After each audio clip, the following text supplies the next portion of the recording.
Debut game ni DeMarcus Cousins for SGA, nakahanap ng kaduo mga idol ang former NBA star si Renz Abando. Ang muling paglipad ni Lakay, umarangkada na ang kampanya ng Strong Group Athletics sa Dubai International Basketball Championship. Target na nilang maiuwi ang kampyonato matapos yung matalo sa championship game noong nakaraang taon.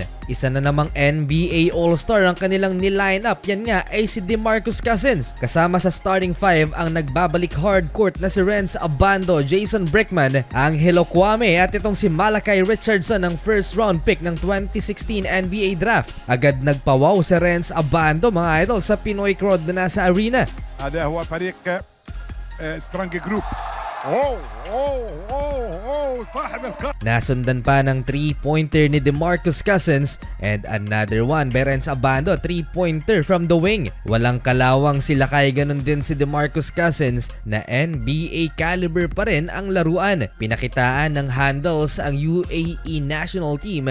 Count the basket and one, hindi nga lang naipasok ang bonus free throw. Coming off the bench, nagbabalik din si Andre Blatch. Kinuha din nila si Chris McCullough, ganun din si Mikey Williams. Surprisingly, dikit ang laban sa opening quarter mga idol. 25-24, isa lang ang lamang ng Strong Group PH. Natuto na rin ang ating mga kalaban na kumuha ng mas maraming import. Eto, nahirapan tuloy ang Strong Group PH. Ang lalaki din ng mga nakakabanggaan nila sa ilalim. Hirap pang dumepensa si Kuya Dre dahil wala yata sa kondisyon ang ating naturalized player. Mukhang malaking challenge para kay Coach Charles Chu ang rotation mga idol na uumay na sa bench. Itong si Renz Abando, masyadong mahaba ang pahinga. Present din sa arena at nanonood si 3D Ravenna. Under 3 minutes bago matapos ang first half, nagkapitalize ang SGA kay DeMarcus Cousins. Hindi nag-rely sa 3-pointer ang mga pambato natin. Tingnan nyo naman yung pasahan na yan ni Jason Brickman at ng former NBA star.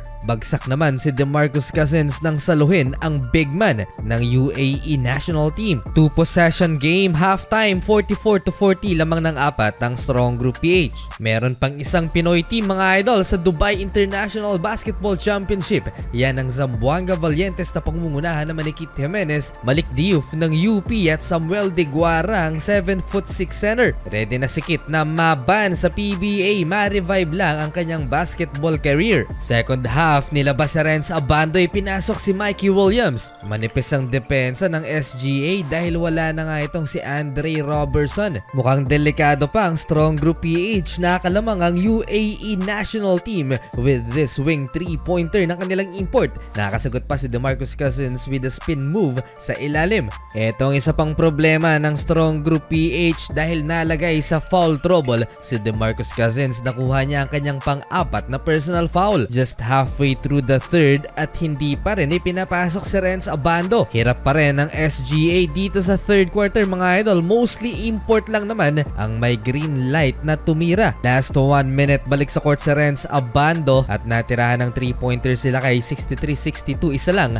ang lamang ng SGA. Mas mataas pa ang 3-point shooting ng kalaban kumpara sa ating mga pambato. Local player pa ng UAE ang kumana dito sa second half with 18 points and counting. Buti na lang talaga at may simak ang SGA, 18 points na off the bench. Take over si Chris McCullough, back-to-back field goals. Tinamaan ng malas si Mikey Williams, 0-for-3 sa field at ultimo free throw hindi niya maipasok, baldog lahat. Nagkaroon ng solid run ng Strong Group PH nang nilabas si Andre Blatch. Dahil sa mabilis na pace mga idol, lumobo sa 10 points ang inahabol ng kalaban, 83-73. Halfway big basket for Renz Abando, 3-pointer. Grabe yung buhat ni Chris McCullough mga idol for SGA, both offense and defense. Balik court si DeMarcus Cousins and he hits this top of the key 3-pointer.